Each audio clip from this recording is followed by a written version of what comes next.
as I've been saying for a long time, that the first step, I think, in the consciousness of a political reawakening or political reestablishment of our right, what do you call it, self-determination, or right to, have sense of not just advocacy, of course, but a sense of power to determine for ourselves, as a people, the lahui, what we want and what we need. We have to first realize that, we're really one lahui, number one. And whether you want to say, we're one aupuni in one kingdom, or you want to say, you're one organization, we just one. And one of the, metaphors I've used for a long time, of course, is the idea that we all on one va'a.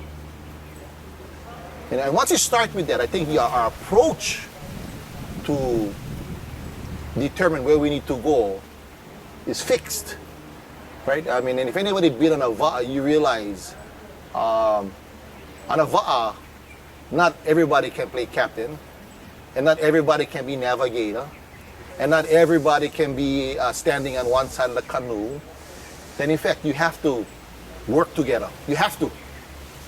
There's no ifs, ands, or buts. When you're out in the deep water and there's a storm approaching and your lives are at stake, you have to work together. And I look at that, that's where people are at today. And I'm a big believer in unity. And I'm a big believer that unity can only come from struggling together. And there's a big difference, we gotta understand, between the so-called talkers and walkers. A lot of people, like the person in the canoe, a lot of people may want to give the grand schemes perhaps of where we need to go. And that's important. Part of the planning is discussion. But in reality, if the canoe is going to move, you really need the walkers. You need the people who are going to work. You need the people who are actually going to pull the rigs and tie the knots, or put that paddle in the water and paddle. That's the only way we're going to move forward. Part of the problem I hear many times is that in the consciousness, in the political discussion you hear in a community, most of the discussion centers around the idea that somehow we have all these different canoes out there, and they're all racing into different direction perhaps, or they're all arguing whose canoe is faster and whose canoe is better, whose canoe has more capacity. And to me, that's a false sense of who we are. It's not about whose canoe is going to get there first. It's about how do we all get there. I think that's the first distinction we got to make. Even if you think you have the best canoe, the question is not whether you can take your canoe from point A to point B, but how you're going to take everybody from point A to point B. And to me, I think, as I said, once we realize that we all are one canoe, then the process of getting to a destination is one which forces us to realize that we have to find ways to work together. It's a key. And I know there's, people out there who don't believe this. They believe that I got the magic key, I got the magic paper, I got the magic constitution, what have you, and just follow me and I'll take you to the so-called promised land. As I always say, there's no Moses out there for our people. The answer is not in the hand or the heart of any one person. But the answer is in the hearts of all of us together. To me, that's the question. And I don't know the answer myself. And I always tell people, I know the answer. But I know the way to get to the answer is to recognize that we all have the answer together. And we need to work on that mechanism to get all of us to work together. I mean, even Queen Lili'uokalani, as she said, the voice of the people is the voice of God. She didn't say, my voice is the voice. She didn't say a couple of those guys, the voice. She said the voice of the people is the voice of God. The voice of the people, which is the entirety of the whole lahui. And so, I'm a big proponent for the need for more self-reflection, but more importantly, more critical discussion. And we need to have the best minds out there, our best Hawaiian scientists, our best cultural practitioners, our best Hawaiian educators, our best Hawaiian business people together, discussing. And not just discussing, but challenging one another. Challenging on one another. How do we get there? And having this critical discussion that our people could all witness. And my hope is that one day we had, if I had a dream and I had my own, $1 billion that some Hawaiian institutions have and easily could spend, I would have a weekly so-called TV show where I would find people from the community to sit together and spend a couple of hours discussing a particular issue and having them challenge one another, not fighting, but challenging.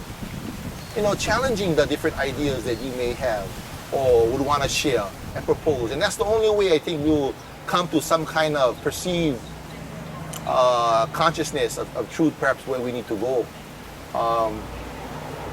Unfortunately, however, you see many of those who promote sometimes, particular TV shows, and you see even some of our own so-called Hawaiian institutions, and they'll put a show, for example, take something like the Haka Bill and supposed federal recognition, and they'll have a panel, but when you look at the panel, all 4 panel members either work for OHA or consultants of OHA or part of OHA's strategic planning committee. If OHA really wants to represent our people and truly is concerned about the betterment of the people, you would have an array of voices. Those who are supportive of OHA's stance, because I think it's important to hear from that, but also to hear from those who may be critical or those who may have other ideas, and have all of those voices reflecting off one another. Then we would have a better true picture of the kind of perhaps political steps we need to take. Another important thing that I always say is that as Hawaiians today, we gotta realize there's a confusion out there that somehow believe that we have, as Hawaiian people, we have an economic problem. That the way to solve the so-called Hawaiian situation as people who are not just oppressed, but people who are who have been forcibly assimilated in a particular process to become strangers in their own land, as we may say.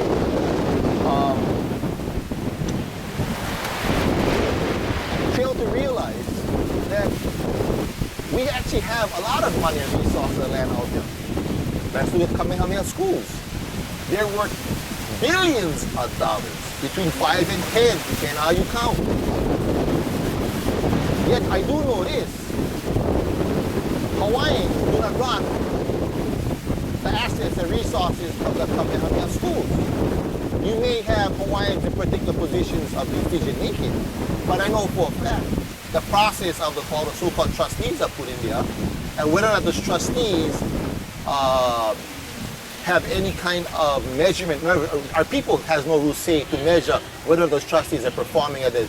That doesn't come from our community. You have the governor in there, you have the courts in there, and so forth. And so it's very clear to understand politically the Kamehameha schools are being run by those same people who have been part of the machine to oppress and deny our people our own human rights.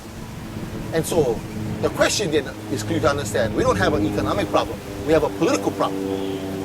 And once you understand that, you understand that the solution to our problem is political. We as of this Lahui Kanaka must find ways in which how do we retake power within those kinds of institutions so that we can determine for the benefit of our people what kind of policies would be set in which would benefit our people the best. Not which benefits the Democratic Party the best, not in which determines for particular investors and so-called multinational corporations their betterment of the situation, how these school resources could be used for them. We can take the Office of Hawaiian Affairs, which is worth $500 million.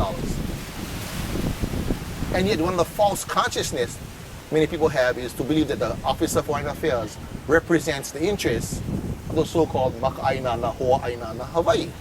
Now, this is a great fallacy. And it's very simple to understand. All you need to do is, in fact, ask the question, well, who votes to put in the so-called trustees who enable the policies? Well, it's clear, right? The voters of the so-called state of Hawaii, right? Like coming up this fall, they will determine the so-called new 9 trustees.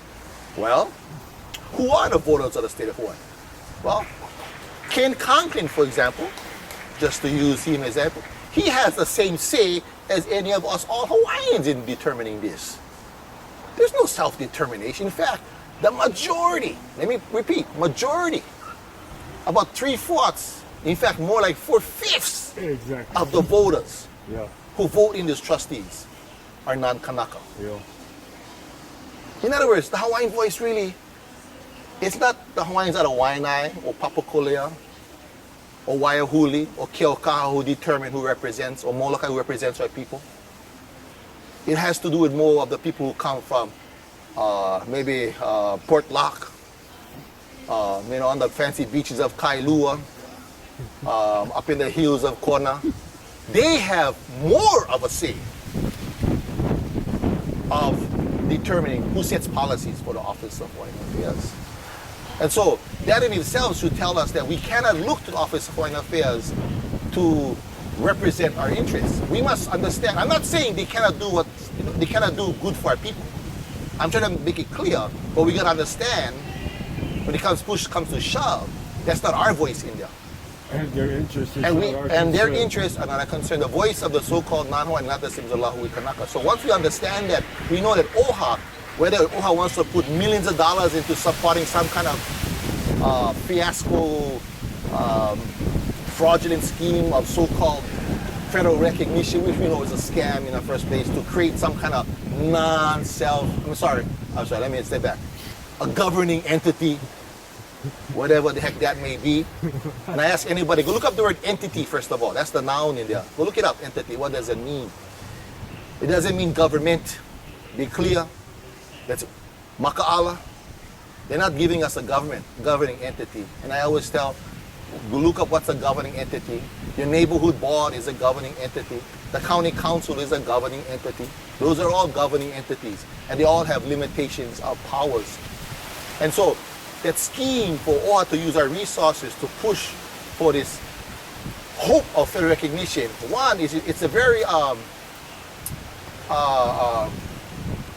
it's a fraudulent thing because they use language of self-determination. Exactly. They use this kind of hyperbole of Hawaiians somehow going to get government. But we know, factually, I challenge anybody out there to tell me, where does it say Hawaiian government? Let me add this also. It doesn't give us 1 ounce of water, and if it does so, show me where it says in there. It doesn't give us 1 acre of land. If it does, show me where it says that. All it does is suppose it provides you the opportunity to draft some kind of document, then to hope to negotiate for some of those things, some now, the future, which you already have right today to negotiate. So, but the question was, what do you give up? And what we give up in that process is this idea, the idea that this is what Hawaiians want. That's our determination in there. And that's the fallacy. That's the cruel,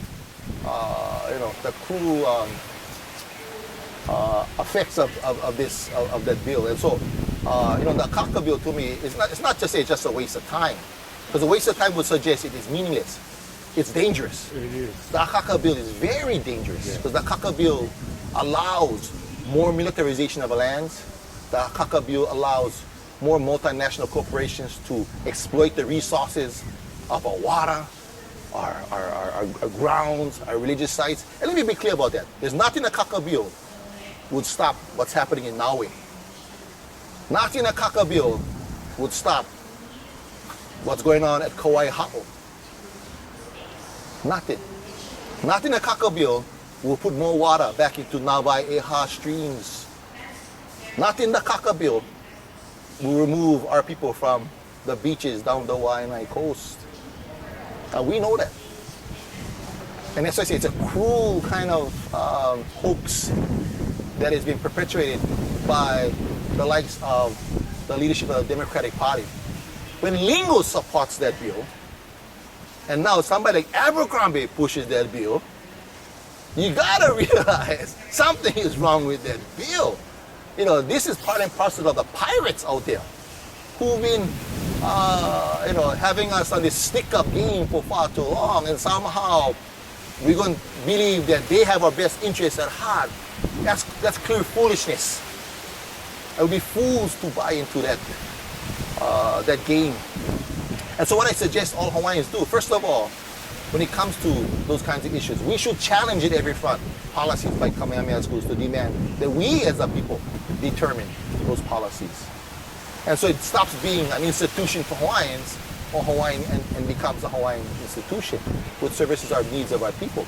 And the Office of Hawaiian Affairs to realize that they have no authority because they don't represent our voice to go and even start any kind of negotiations for federal recognition, to look and hope for support from people like Abercrombie and beg from people like Inouye to do the bidding, or Obama to do the bidding upon our people. Exactly. Yeah, that they don't have the authority.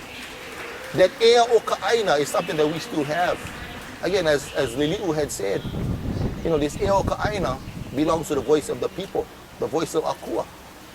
And it's only the voice of the Akua, the voice of our people, that understand what's best for our people. So, with that, we also got to know, if we all in one kano, well, what are we going to do to get our people together? You know, well, I challenge all the so-called leaders, the so-called political kings and queens, and the various kamehamehas running around out there, the various heads of the different civic clubs out there, the various so-called Hawaiian politicians out there, to come together and understand on this one canoe that we should be working together anyway to figure out solutions to our people. And we don't need federal legislation to call us together, to sit together, to sign our name on some kind of roll call to prove that and declare I am a Kanaka. I mean, this is part of the scam and the cruel hoax going on out there. And you know, just to, you know, the last thing I want to say with that is to remember the wise words of our kupunia, ea o ka'aina. Ea o ka'aina. You know, ea o ka'aina. That ea belongs to and comes from the aina. Doesn't come from any constitution. It doesn't come from any king or queen. It doesn't come from any senator from Washington, D.C. It doesn't come from a president from the United States 5,000 miles away. But the air comes from this aina. So whatever we do as a people, what will take us on into the future is the air of aina. And the proper definition of air, because I know they changed And it air, also. you know, air is really, I mean, it's a word that has many meanings. But you know, you want to say life, you want to say independence, you want to say the political control, you want to say autonomy, you want to say that which makes us alive is part of the land. Yeah. You know, it also from the, you know, we know our words. Yeah, mele ai puhaku, a ole mako wa imina mina I kapukala o kia opuni, uolava mako I kapuhaku I ai kamaha o kaina. You know, people talking about entitlements and money, and we're gonna. See, that's part of the hoax. That's part of the pia stuck in the maka. So our vision isn't clear. We're being laid down this idea to believe that what we need is more money. Like I said, we don't have an economic problem. If we cannot do nothing with the billions of dollars we get now, I don't know how much more billion we need. But I do know this, we don't control the land. And if we're going to live on to the future, we got to have the land. We got to have the water. We got to have a place to raise our children. We got to have control of our own educational system. We got to have our own way to determine what's best for our people. You know, and how we get there, I don't have the answer. And I'll be straight here, but I do know I need to be part of the conversation to have all of us together find the answer. You know, and anybody out there who tells you they got the answer or they got that magic key, you know, we need to be wary about it. But we need to invite them to participate also. Because if what they have and what they want to say is that powerful and true, it will stand. There should be no fear in sharing. You know, and if something is that important and truthful, it will stand. And as they say, cream rises to the top. You know, so with that. Your name then, because if you want to be part of this participation, we're going to have to know how to reach you, how to get a hold of you. And well, I'm on Maui. This is Kaleikoa Kaeo coming live from Maui here at Halaua Haumea on Oahu, part of the spoken word. You know, but I'm a believer, you know, we all got to, the first step is to recognize we're on one canoe. Awesome. The second step is to recognize, where's my paddle? Where's the cordage? What do I need to do to participate? Where's that consciousness? It might mean we need to wake up our brothers and sisters next to us. It might mean I need to talk to my younger brothers and sisters to don't touch those evil drugs that are destroying our people out there. To walk away from that rampant crazy consumerism, which tells you gotta be driving some bling bling car and four-wheel drive this high to prove you some man. Yeah. You know, that in fact, you know, as you can see, my bare feet on this lepo here, you know, to me, this is all I need. You know, this Vavai and this lepo tells me, as I always know, this is a Kula Iwi. Yeah, wherever this Vavai goes and steps on this lepo, anywhere throughout Ko Hawaii Paena, this Aina, literally we step upon the Iwi of our kupuna. You know, and that's the ever we gotta maintain. That's the connection we gotta keep on going, so we can keep on keeping on, as they say.